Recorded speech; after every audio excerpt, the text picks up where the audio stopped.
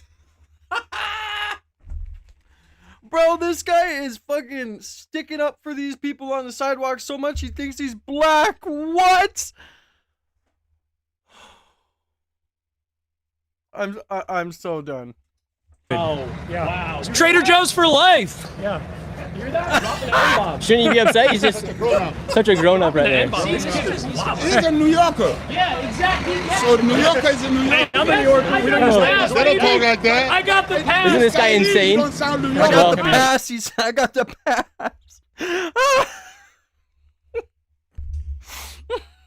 They're not. He obviously missed the State of the Union address, but it's like this. These people are going down the toilet real fast now. Yes. The Somali Ilan can go. She can go stick it. It's unbelievable. We don't like fraudsters. No, I don't like anybody that You doesn't work like hard. America.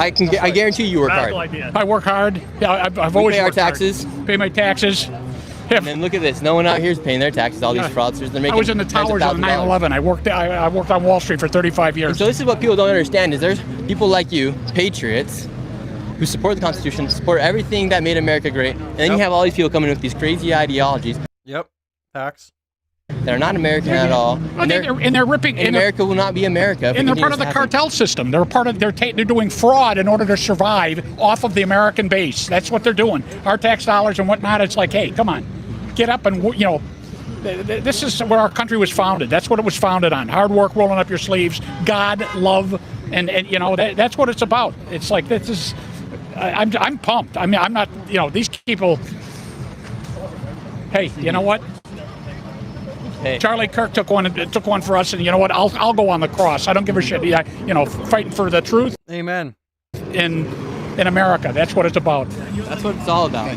Yeah. This guy right here served for our country as well. I've watched you in Minneapolis, and I'll tell you, it's just unbelievable. It's unbelievable. And I have kids, and it's like I try to tell my kids, hey, no, a lot of these people don't even understand. They don't even understand what's going on. No. They think they're not engaged. For instance, that guy's trying to blame me for the death of the 2 people who died in Minnesota. Oh, what are you kidding me? It's like, it's ridiculous. It's ridiculous. I mean, I'm amazed that Minneapolis. I mean, it's happening. People are going to go to jail. Tim Waltz and all those people, they're going to frickin' jail. Yes. People laugh at me in New People York. are like, oh, but where's the fraud? Well, one of the fraudsters just tried to flee to the UK on a one-way ticket, got arrested, and now she's going to get charged for fraud. Right. And so prosecutions take time. Not everyone doesn't get prosecuted in 2 months, and so. Whenever you get a chance, you give me a call. I'm up on the Upper East Side. I live up there. I've been in New York since 1972. Amazing. 2 black belts. Have an MBA, and Jeez, we need to hire. I'll die for this country. I will. This is the kind of man that we want to have around us, and these are the people who we are fighting for, because we're not out here trying to sympathize with that man from Trader Joe's who wants to let our country go to hell. Right. No, people like you who were there for 9/11, saw the atrocity that took place, and that want the best for our country. If there's a chance to get you out in areas where you're doing like you're doing now. I just came down the street on my job. I see these crowds and all these people. Look, they're running. Yeah. Hey, God bless you, sir. God bless you. Thank you so much. Yeah, hang in there. Amen. God bless you. Have a good night. Yeah. All right, bro. I got to end it there because it's so interesting. I could just keep going, but I have to end it.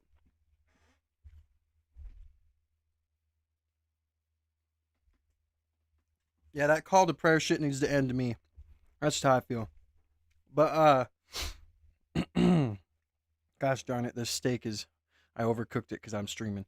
I appreciate everybody for being here, man. God bless you guys. We're gonna be back on tomorrow, man. 9 in the morning Central Time, 9:30. Let's see how many subs we're at, man. We are at 10,521. So we gained over 50 subs today, man. That's awesome. I appreciate every single one of you guys, man. I'll be back on tomorrow, and we're going to go over this video. We're going to finish it, and we're going to do some other stuff. I got to get some research done from this last Candace episode. I'll also be doing streams on that, but much love to everybody. Hugh, I hope you have a good day at work. He should have thrown some elbows. Stacy, thank you for being here. Everybody else, even if you don't agree with me, I appreciate you guys for being here. You guys are awesome. God bless you guys. And yeah, man, we're going to run it up tomorrow again. Thank you for being here. And make sure you hit the notification bell after you subscribe so you can be a part of every single live stream and show some love, man. But yeah, I love you guys, man. I'm going to see you later. I got a few things I need to do. So much love to you guys. God bless you.